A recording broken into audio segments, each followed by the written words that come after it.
I'm Geki.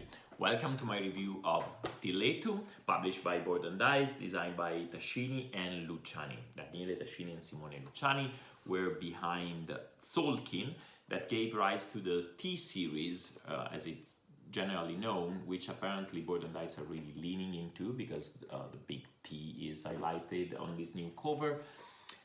Then Tascini went on to design Teotihuacan. He also worked on Tekhenu together with David Turzi, and now he's back with Luciani for Tiletum. I did a review and the comparison of the first three titles in the series, Tzolk'in, Teotihuacan, and Tekhenu, and this will refer and build up that, so go check that video if you're not familiar with those games. So this will be kind of a continuation of that rather than a look at Tiletum on its own. So it's mostly trying to answer the question of, if you like the T-series so far, and I certainly did, where does this stand? How does it connect to the others? Does it bring something new? Does it fail to live up to its predecessors? Let's look into it. I won't go into a dedicated overview of the rules, just mention the general flow of the game. At the beginning of each of the 4 rounds of the game, a certain amount of dice that changes with the number of players is rolled and placed on this board here. And each of these actions will be assigned a dice number, dice result. So if you roll 4s, they will all be here, and 5s are here, and that changes every round. It shifts 1. So on your turn, you choose a die from one of these spaces. The color will determine which resources you're getting. The number will determine how many resources you're getting, and the number will negatively affect how many times or how many action points you have to spend on the corresponding action. So if, say, you take 3 blue from the crown symbol, you will get 3 of the blue resource and 4 of the crown action points. There is also a joker that allows you to take any of these actions. The crown interacts with the first, you want to be first on a track. It gives you some points depending on position, and if you're first, it gives you bonus stuff every round. The merchant here and the architect both interact with the map, which is big and very, very generic. It's a map of Europe, you travel around Europe. If you are the merchant, you're trying to basically leave your markers so that you can participate in scoring rounds, while if you are the architect, you are trying to build things that will score, so it's slightly different. And then you have the character action that interacts with your regular player board. You will be collecting people to put in your houses, and when you complete a house with all people of the same type, from then on you have ongoing bonus. And then there are contracts, this symbol here, which allow you to basically complete contracts to score points. You use some of the resources to build, some of the resources to score, you know the gist. So let's start with the theme. Not only the T-series, but Euros in general are usually not very strong with theme. There are some exceptions. Check out my review of Endless Winter, for example.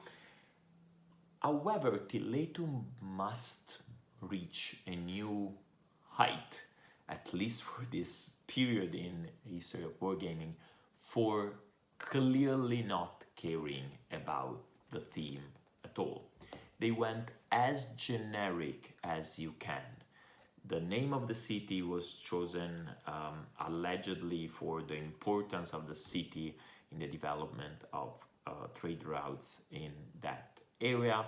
It's clearly they needed another word with T, and I don't understand why they didn't go with something a little more exciting. I am sure that they could have found something, especially since after Trismegistus they showed that they didn't need to be just places, just cities. Could have been Torquemada, whatever. It is as generic as it gets.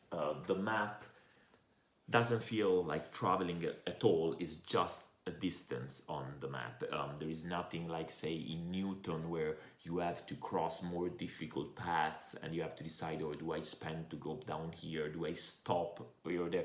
Here, you move one step. If you want, you spend an action point to interact with the thing. There are some bonus tiles, but you go and collect them. You don't have that complex, again, interaction in Newton where, oh, if do I travel fast but I skip a lot of places. Here you can simply keep moving and collect whatever you need to collect. So very generic map, incredibly generic theme. I generally try to give teams some space. I find that often it's useful to explain the game, and here I cannot even remember what the resources are. The bluish gray one is metal. I see an anvil, so it must be metal of some kind. There's something that looks like porridge, and then there is stone and something equally generic, and there is obviously gold. So the components are connectedly not great. The cathedral tiles that you can build and collect for points are neat, but the materials, as I said, are not exciting. The characters feel very clear. So on a functionality level, all of these tokens are extremely successful. And that seems to be clearly what they were going for. They decided to make a game that is clear, the colors are distinct, with one exception. These two dice are different colors. But the layer colors are distinct. They use the same pillars that they use in Tiletum. They have neat, custom-shaped little meeples. You have an architect and a little wagon. And they have houses which are fine. They have more than one line on each side, so at least they are bikes. So while the theme is abysmal, the components are not. The components are more than fine. They do what want to do. It's never going to be a game that pops compared to, say, Solkin, where the gears were the main draw, or Teotihuacan, where you were building a pyramid, or Tiletum with that somewhat annoying but certainly very distinctive obelisk in the middle. However, the components support the basic play mode incredibly well. Solkin, which is my favorite in the series still to this day, had that not only you needed to understand how to turn the wheel, which is simple enough, but you thinking on how many turns and with the placing and removing was not made particularly clear by the wheels. There were the tracking on the side, but they didn't find a way to make it very smooth. When I teach it to new people, they often have a lot of questions about the timing of the wheel. This instead, everything supports the play mechanism very clearly. It has nothing of the usability issues of Tiletum. I don't mind the obelisk and actually play with the obelisk. I don't remove it or anything, but I know that some people didn't like it. And it doesn't have that feeling in the main draw of Teotihuacan of, oh, there is this puzzle that I just need to spend a lot of time solving. So here instead, that wheel where you place the corresponding tiles functions extremely well. It clarifies that each action is connected to a different number. It repeats the rule. Number means resources. 7 minus the number means number of action points. It has a clear spot for bonus tokens. There is often a bonus token that first come, first serve for that specific action each round. And even the board that I maligned so much a moment ago, it's very clear in what it's trying to do. It has spots for bonus tiles, spots for cathedrals.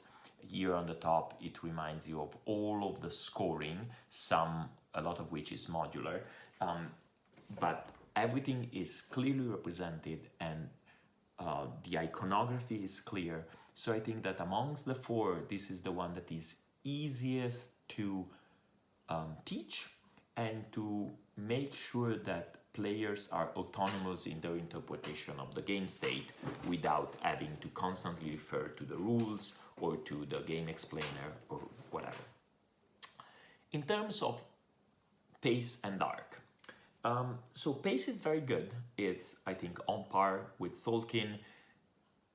Solkin had a place or take as many as you want. Here is a little more complex, the one thing you do, because you take the die and you look at the two numbers, but you do only one per turn. So there is none of that, do I place 1, 2, or 3, do I pay more? Tekhenu had a similar ease of resolution, but the availability of the dice was very confusing, not only in the moment, but in perspective. Oh, okay, this die will become dark, therefore I will not be able to take it. This one instead will give me a penalty, etc. Which I think it's a draw of that game for those who enjoy that complexity. I do, but certainly it gets in the way of the pace. It's rare in Tekhenu for someone to just go and take a die. Teotihuacan also had a more involved system of not so much where you can go, that's easy enough, but once you get there, you count the dice of different color, and that's the cost, but it's also the number of your dice is the power and all of that. This, it's very straightforward. Take the resources and the die determines how many actions you can take. So pace of choice, very quick, and even resolution of the actions is interesting, but not extremely complex, because each action menu is very targeted. The crown is simply moving, you don't even have choices. The characters, you can either gain characters or move characters, but it's a self-feeding system. The architect and the merchant moving on the map are a little more complex, but as we said, the map is very clear and you're moving in a linear way, so there are not a lot of options on where to go. So the arc is probably less satisfying than others. The tactiles of Teotihuacan gave you a sense of becoming better and better at doing whatever you were doing. Similar in Solkin. Solkin also had the buildings that changed midway and gave you often the way to interact more with other mechanisms of the game. The arc in Solkin was also very well marked by the moving of the wheels and the moving of the skulls. This is more on par with Tekhenu. Yes, you gain something, you have a little more bonuses, your actions become a little more powerful, because if you complete the house with the characters, now one of your actions is more efficient, more powerful, but it doesn't have that oomph that makes the end game more exhilarating than the rest. You arrive to your fourth scoring with the only thing making it more exciting is the stakes, because it's the last one in the game, but you don't feel like you're expanding your abilities. However, it does so in a reasonable amount of time, so it stays under the 2 hours even with multiple players like the ones before. So with a quick pace and an arc that is satisfying enough, it works fine on that regard. Strategy-wise, I have not played this nearly as much as the ones that came before. I have played this a handful of times. However, it seems to me that while what you're doing cannot vary extremely, you don't have the completely distinct ways of scoring that, say, Solkin had with the tracks, competitive tracks for the temples, and the points straight up from buildings and buildings and monuments, and the timing of the skulls. This still provides you a lot of different things to do, so many that you won't be able to accomplish everything in a round, in a game. And so you can focus on one scoring opportunity more than another, and this leads me to the last thing, replayability. Much in Tekhenu, the replayability here comes not so much from the constant interaction with the other players, like it was in Teotihuacan and Solkin, where other players' position determines drastically what you can do. But more like in Tekkenu, interaction with other players is mostly through the use of the dice, what dice they take. There is a little bit of area majority in Tekkenu for the left most part of the board. But here, like in Tekkenu, you are mostly seeing replayability through variability. The scoring opportunities, while connecting always to the same structures of the game, pillars, cathedrals, characters, etc., change in order in every game. So in every game you need to determine a path in which you will be able to participate in all the 4 fairs, basically scoring rounds that are localized on the board. Second, make sure that you have those points. And third, decide whether rushing to have those points in place by the time that scoring is there is worth sacrificing the building up to the later scorings. The game is very solid.